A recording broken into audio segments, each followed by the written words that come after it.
आप देख रहे हैं आज तक। मैं हूं आपके साथ नवजोत रंधावा। सुबह सुबह में आपका स्वागत है। राजस्थान में दिल दहलाने वाली वारदात सामने आई। राजस्थान के करौली में दबंगों ने पुजारी को जलाकर मार डाला।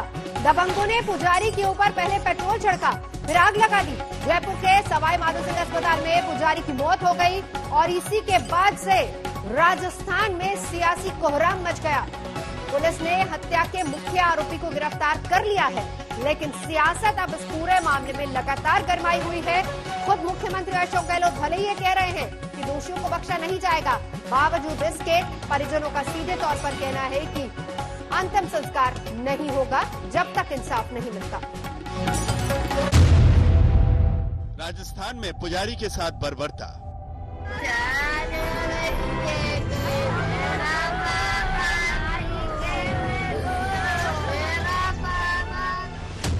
पुजारी पर टूटा दबंगों का कहर।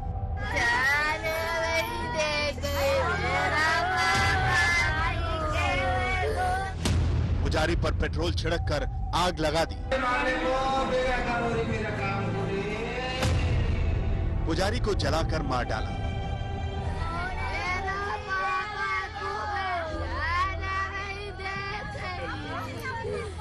ये चीखें सुनकर किसी पत्थर दिल का कलीजा टूट गया।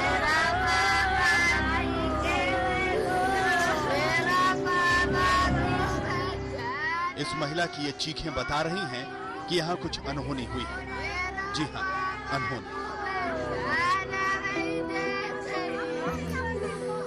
मंदिर के एक पुजारी को यहाँ जलाकर मार डाला गया। यहाँ पर अब केवल राख बची हुई है, लेकिन ये राख गवाह है कि यहाँ किस तरह से पुजारी को हैवानों ने आग के हवाले कर दिया। सुनिए इस पुजारी की चीख, सुनिए इस बुजुर्ग की छटपटाहट। पुजारी का तन इस कदर जल चुका है कि हम आपको इसकी तस्वीर हूबहू दिखा भी नहीं सकते। पूरा तन झुलस चुका है, मुंह से आवाज नहीं, आर्तनाद निकल रहा है।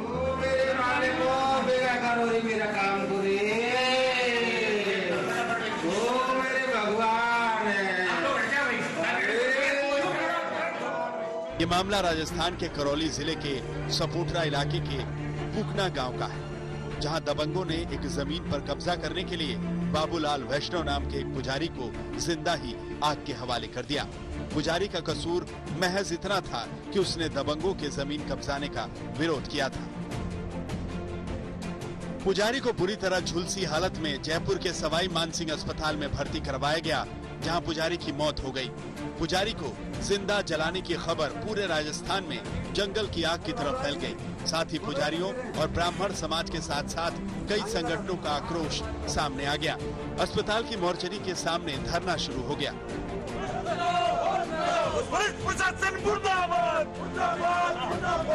करौली में पुजारी बाबूलाल वैष्णव की बर्बरता से इस हत्या की खबर आई तो इस पर पुलिस प्रशासन के होश उड़ गए। पुलिस ने एफएसएल की टीम मौके पर बुलाई। मृतक पुजारी के परिजनों ने इस मामले में सपोटरा थाने में 6 लोगों के खिलाफ नामजद रिपोर्ट दर्ज कराई।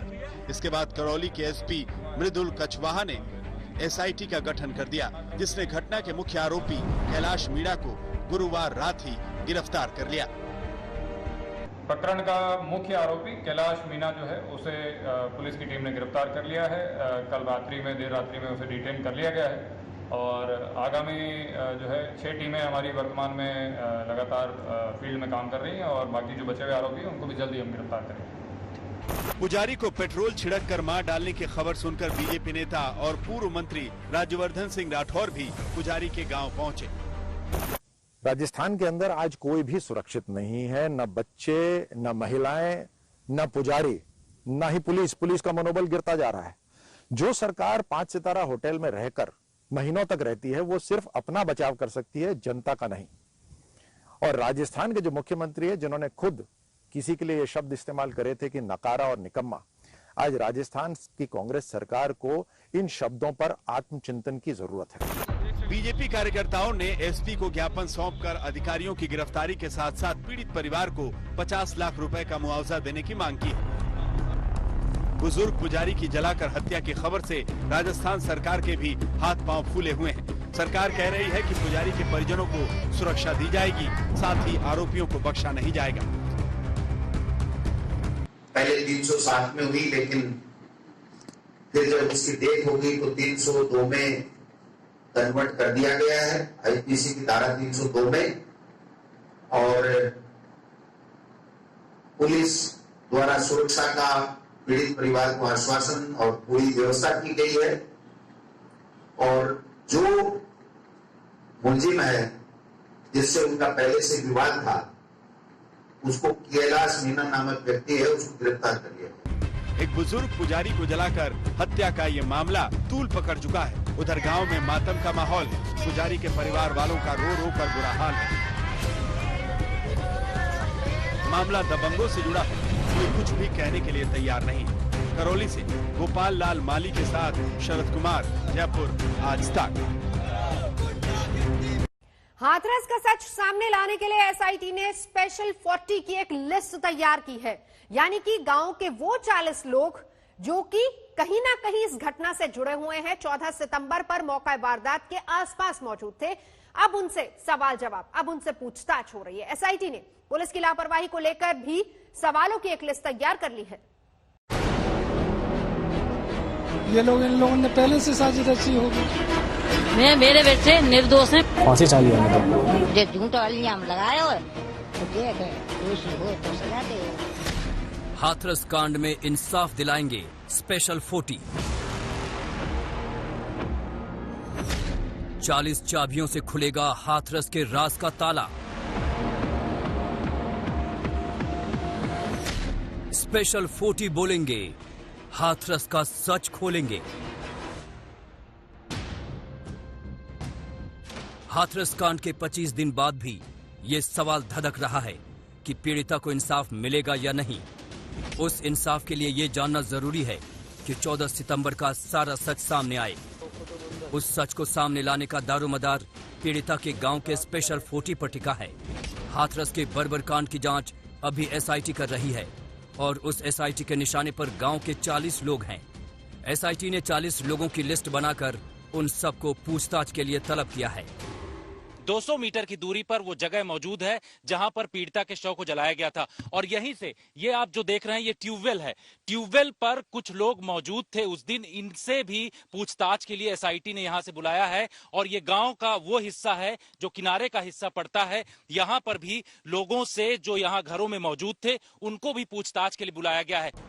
आखिर कौन है उस स्पेशल 40 में जिनकी जुबान खुलेगी और हाथरस कांड के कई उलझे राज खुलकर सामने आएंगे। एसआईटी ने इसमें उन लोगों को बुलाया है जो उस दिन खेतों में काम कर रहे थे। साथ ही ट्यूबवेल पर भी काम करने वाले लोगों को बुलाया है।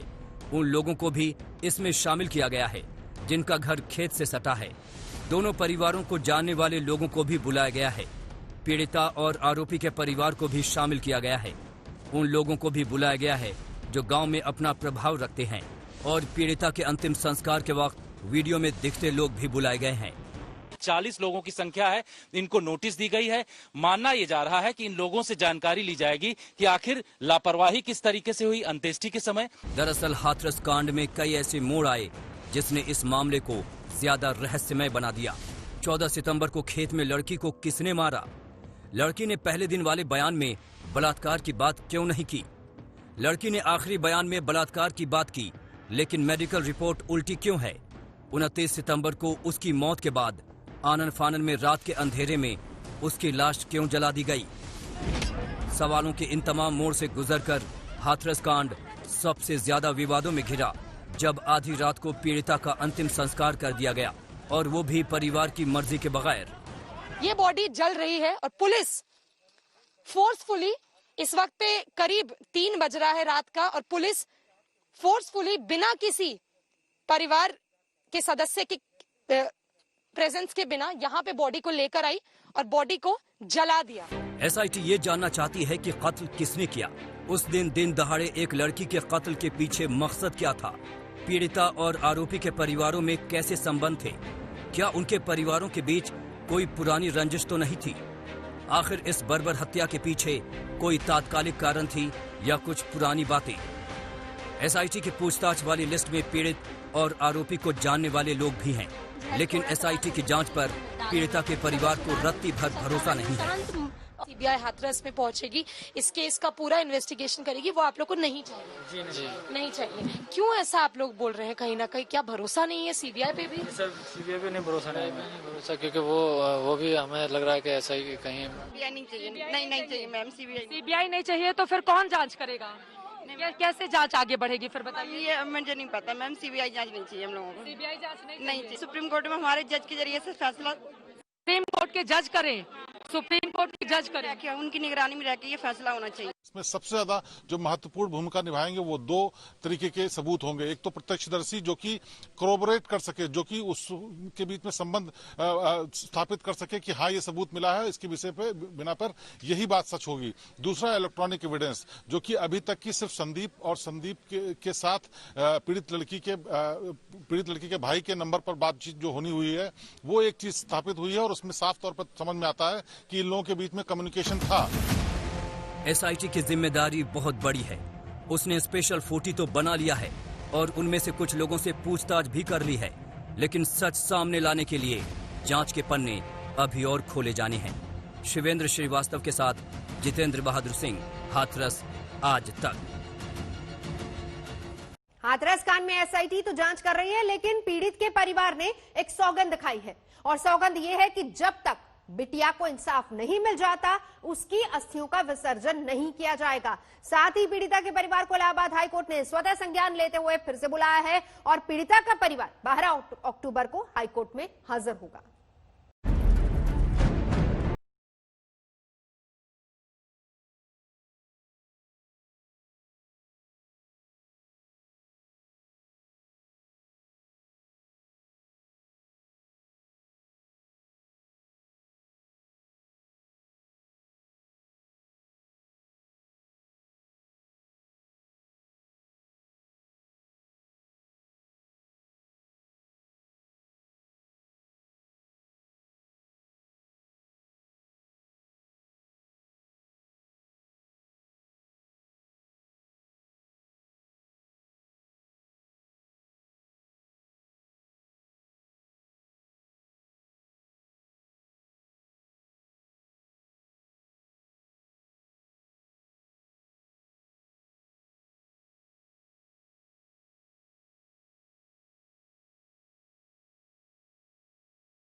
जी नहीं, बचत अभी नहीं करेंगे जब तक न्याय नहीं होगा, जब तक नहीं बचत करिए, और ये भी जब तक पूरी तरह से पता नहीं पड़ जाएगी जब तक हम नहीं करेंगे। अब इंसाफ के लिए पीड़िता का परिवार इलाहाबाद हाई कोर्ट जाएगा।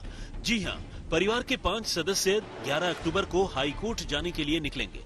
हम आपको बता दें कि हाई कोर्ट ने इस मामले में स्वतः संज्ञान लिया है और 12 अक्टूबर को DGP, SCS home, DM, SP समेत कई अधिकारियों को तलब किया गया है।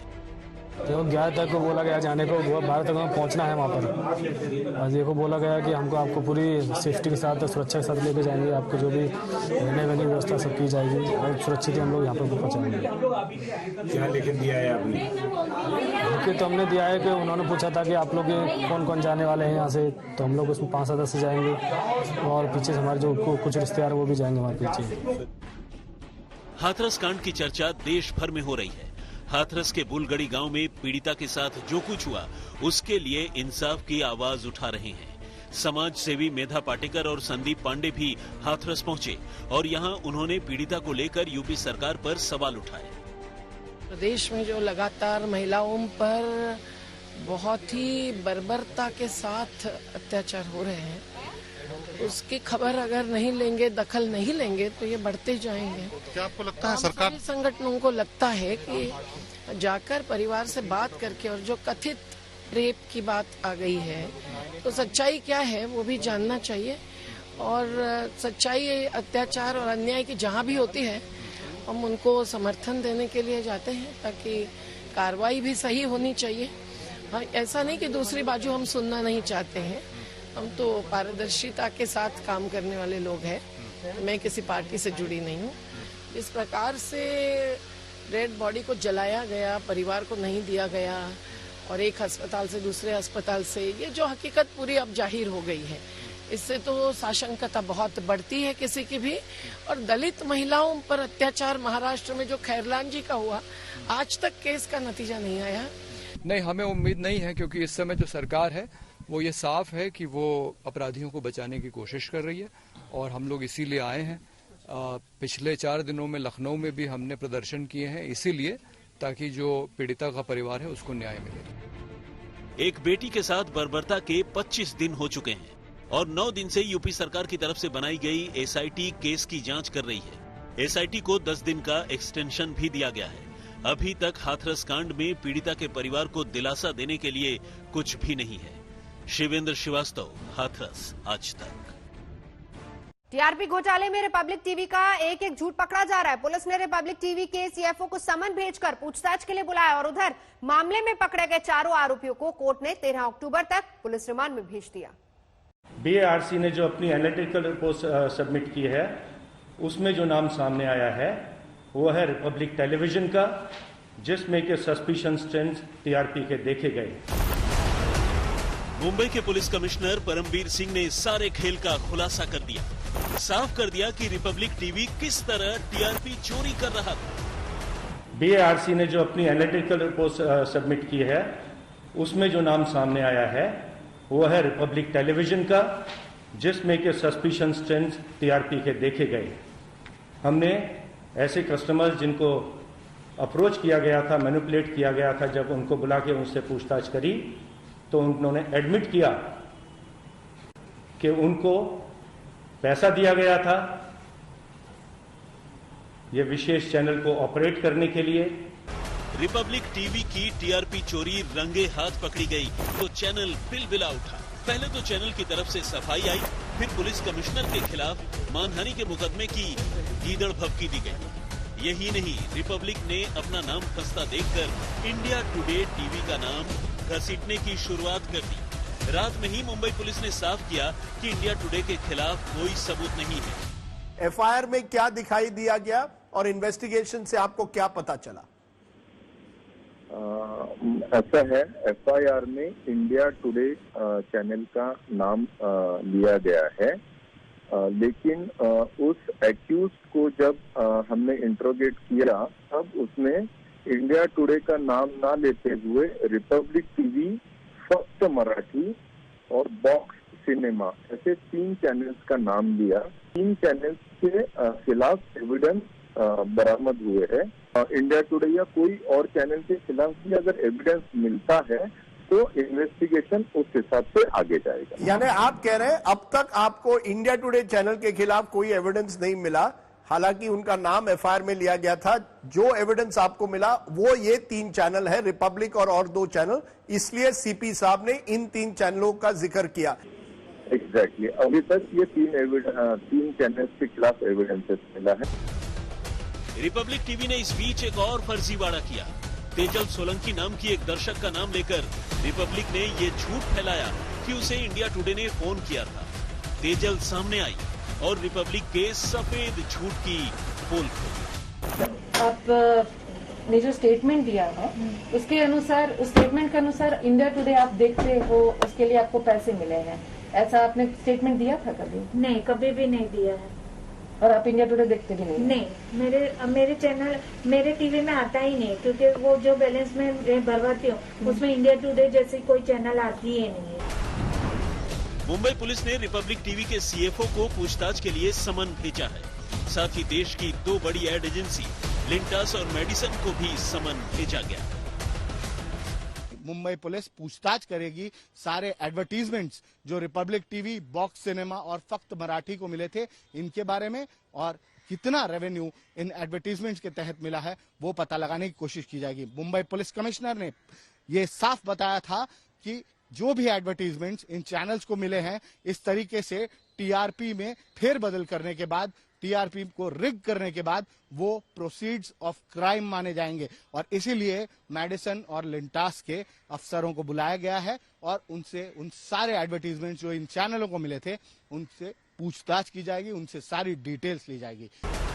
उधर टीआरपी स्कैम के चारों आरोपियों को मुंबई पुलिस ने कोर्ट में पेश किया, जहां से पुलिस को इन आरोपियों की 4 दिन की रिमांड मिल गई। अब पुलिस इनसे पूछताछ करेगी, फिर होगा टीआरपी चोरी के पूरे खेल का पर्दाफाश। विद्या के साथ दिव्येश सिंह, मुंबई, आज तक।